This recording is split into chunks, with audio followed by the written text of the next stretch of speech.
What do you do in your deepest, darkest, hurtful moments? What do you do when you're at your all-time low? Well, I can tell you what I'm not going to do. I'm not going to let Satan win. I'm not going to let myself go. I'm actually going to become the best version of myself. I'm going to get in shape. I'm going to become the man that I know I really am. So my friends, whatever you're facing, it's time to take action. Take action today.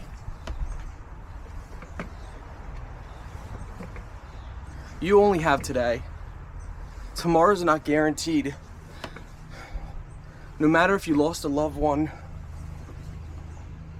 no matter if someone broke your heart or betrayed you, whatever you're facing, you have it in you to change your life.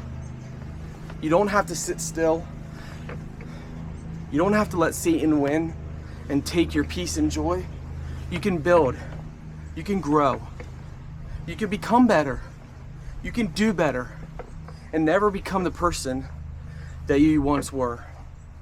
If someone wronged you or you wronged them, today's a new day, and it's up to us and Jesus to change our lives.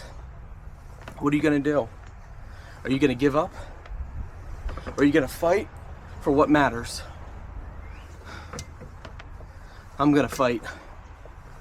I'm going to become the best me. Every day, I will become the better me than I was the day before. And you can too.